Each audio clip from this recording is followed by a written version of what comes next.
Os meristemas. À medida que se especializam, as células do embrião da planta perdem gradativamente a capacidade de se dividir. Em algumas regiões, persistem grupos de células não diferenciadas, que conservam as características embrionárias, células pequenas com parede celular fina.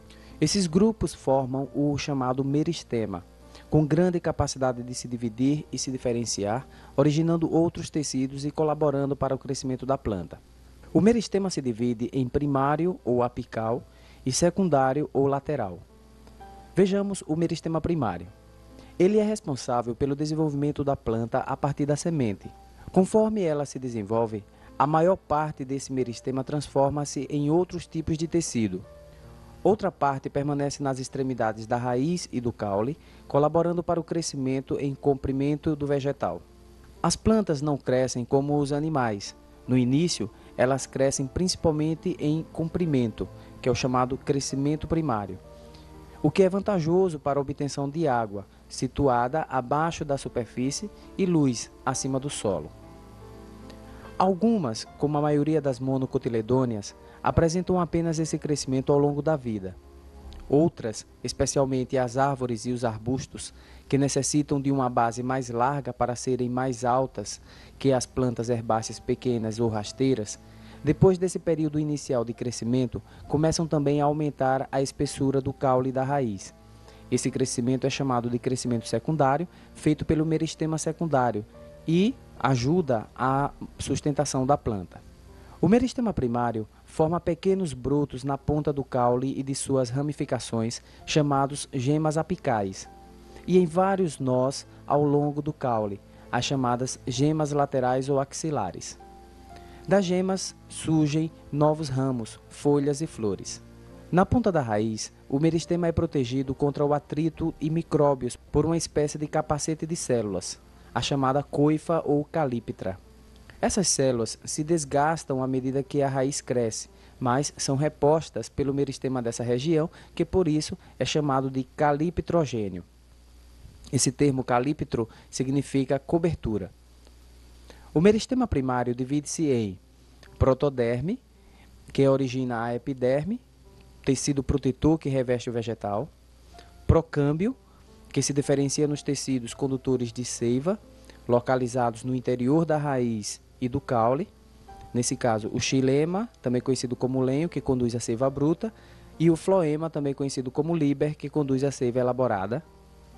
Um outro é o meristema fundamental, que produzirá os demais tecidos responsáveis pela sustentação, fotossíntese, armazenamento de substâncias, etc. Os tecidos formados pela multiplicação e diferenciação do meristema primário constituem a estrutura primária da planta. Tanto o caule como a raiz crescem a partir da ponta. Se fizermos uma marca a 1 metro do solo em um caule de uma árvore com 3 metros de altura e 15 anos depois a planta tiver crescido mais 3 metros, aquela marca continuará a 1 metro do solo, pois o crescimento ocorreu pela ponta do caule. Meristema secundário. Presente nas gimnospermas, na maioria das dicotiledôneas e em algumas monocotiledôneas que formam arbustos, o meristema secundário é responsável pelo crescimento em espessura, isto é, o alargamento do caule e da raiz. Ele forma-se nas regiões laterais do caule e da raiz a partir de células adultas que readquiriram a capacidade de se dividirem. Na parte mais externa é chamado felogênio ou câmbio da casca. Na mais interna, onde estão os vasos condutores, é chamado de câmbio vascular ou simplesmente câmbio. Na realidade, uma parte desse câmbio já estava presente na forma de procâmbio entre os vasos condutores, mas ela é complementada por células adultas que voltam a se dividir. Dessa forma, o câmbio tem origem dupla. Parte é meristema primário e parte é meristema secundário.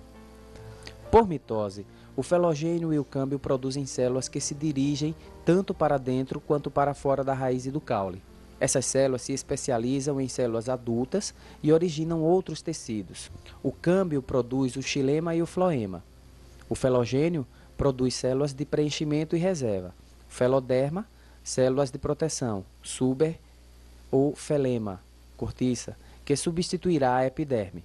O conjunto formado pelo felogênio, feloderma e suber é chamado de periderme. Os tecidos derivados da multiplicação e diferenciação do meristema secundário formam a estrutura secundária do vegetal. Muitas plantas herbáceas que não possuem meristema secundário duram até 1 ano e morrem depois de produzir sementes. São as plantas anuais, como os cereais e o tomate. Outras duram 2 anos, produzindo folhas e acumulando reservas no primeiro ano e produzindo sementes no segundo. São as plantas bienais, como a beterraba, a cenoura e o repolho. As plantas lenhosas substituem as células mortas do caule e da raiz e sobrevivem por tempo indeterminado, pelo menos mais de 2 anos. Por isso, são chamadas perenes e podem ter grande longevidade, como o Pinus longaeva. Certas espécies de grama também são perenes, pois mantêm suas partes subterrâneas dormentes e podem crescer novamente depois que suas partes aéreas morrem.